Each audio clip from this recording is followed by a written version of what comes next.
Thank you, Edwin. In about 2 minutes, we will have the ringing of the Liberty Bell, and then I'll call for the advancement of the colors, and our program will start. Let's give Edwin one more hand. He worked hard.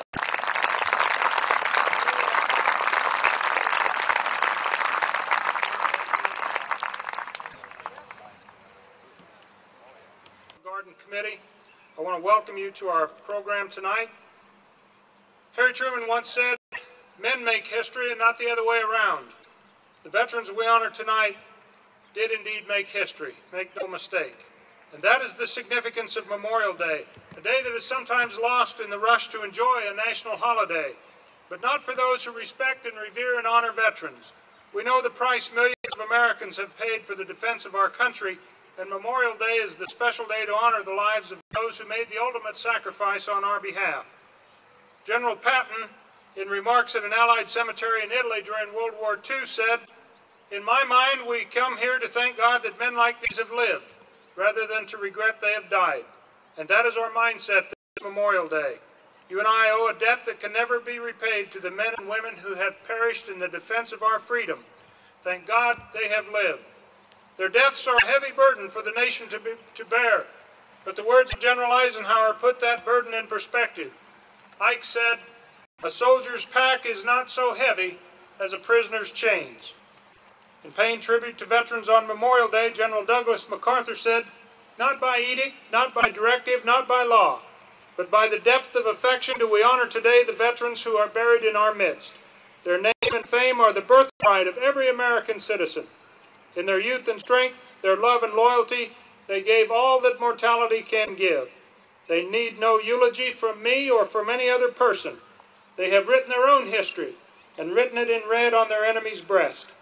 God grant that our country will inspire in her youth the bravery and valor necessary to forever preserve our freedoms, and may God comfort all those who mourn today." I call on John Brown for the Pledge of Allegiance. Please join me.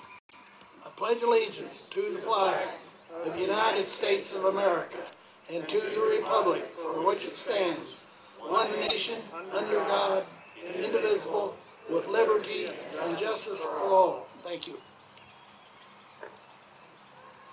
The national anthem will be, all 4 verses of the national anthem will now be sung by Wade Kendall, and you may stand or sit as you feel necessary.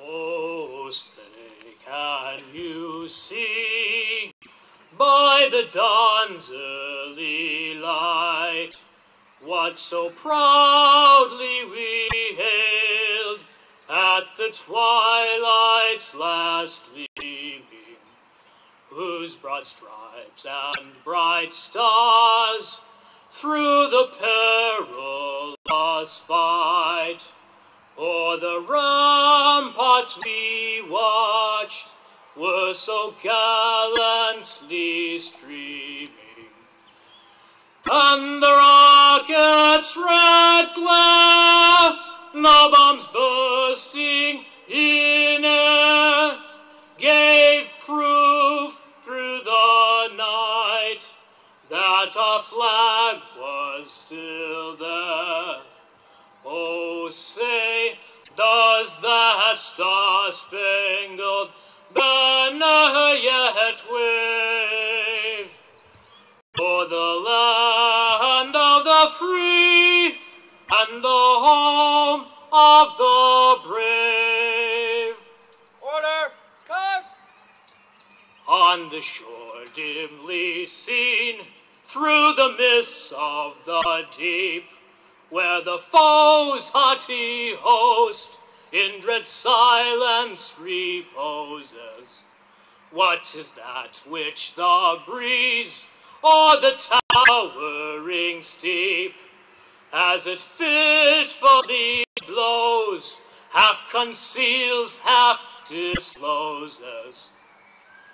Now it catches the gleam of the morning's first beam, in full glory reflected, it now shines on the stream.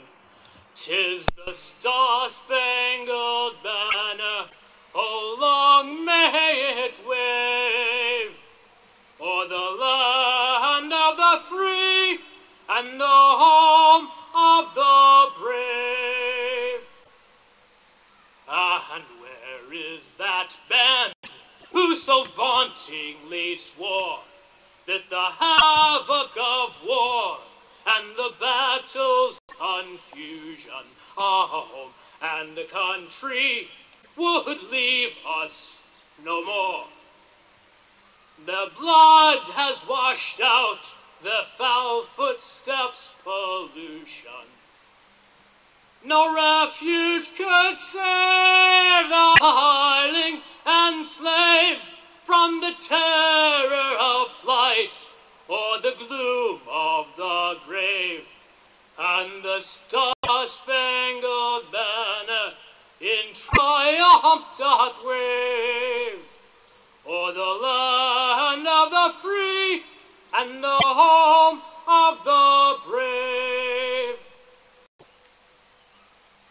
Thus be it ever when free men shall stand between their loved home and the war's desolation.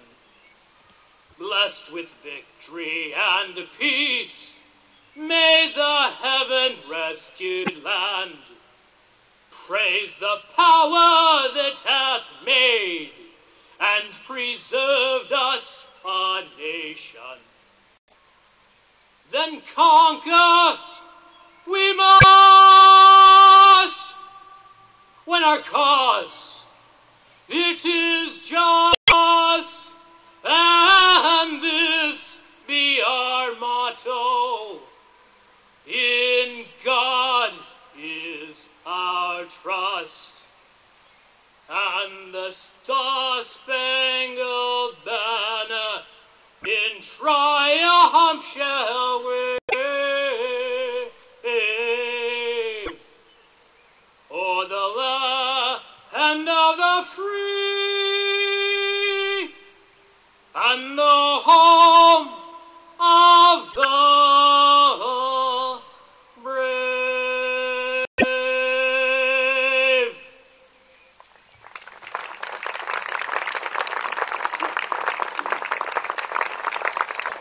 Our invocation this evening is by Pastor Michael Ryan of Southwood Lutheran.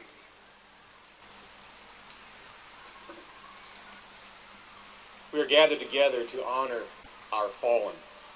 We are humbled by those who have given their lives in the line of duty for their brothers and sisters in combat, for their families, and for this great nation, the United States of America.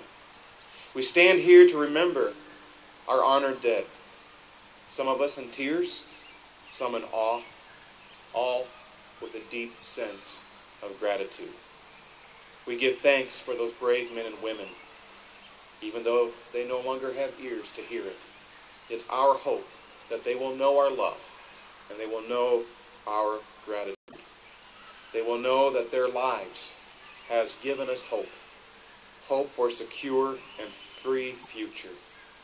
And in that freedom, we now gather in our own religious traditions to openly give thanks to that higher power, the God of the universe. And so please join me in prayer. If my words do not reflect your tradition, please translate into your own tradition, for that is the freedom that was won. Let us pray. Good and gracious God, we thank you. You value all life and its freedom to grow. You're the author of grace and all that is.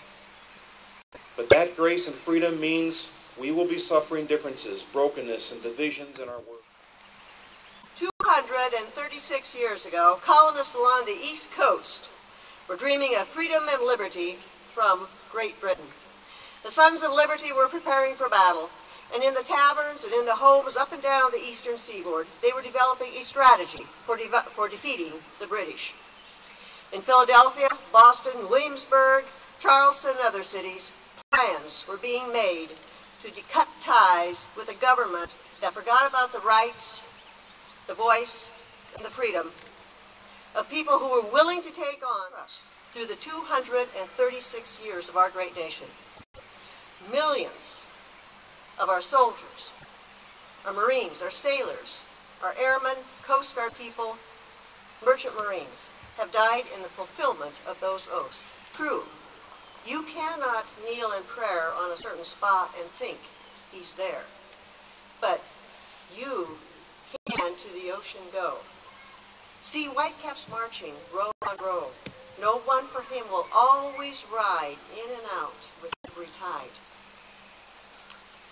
The Korean War followed, and with it a body of poetry that discussed the airmen and pilots that flew over Korea. John Gillespie McGee Jr.'s poem High Flight captures the thoughts of an airman just shot down and on his way to God. I have slipped the surly bonds of earth and danced the skies on laughter-silvered wings. Sunward I've climbed. Merchant Marines.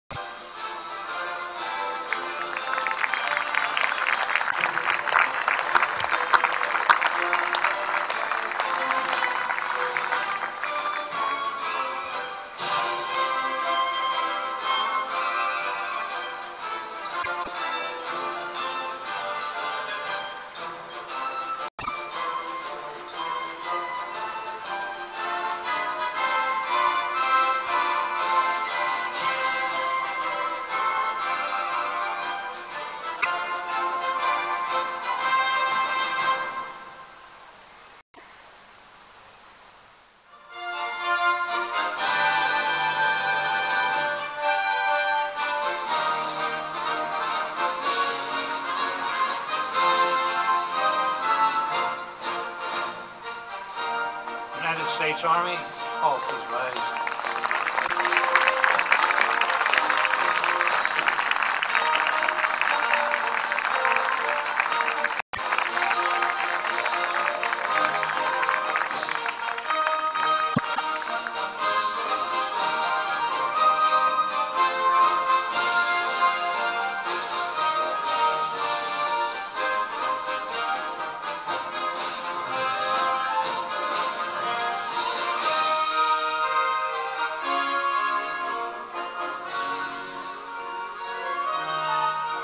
United States Navy, all please rise.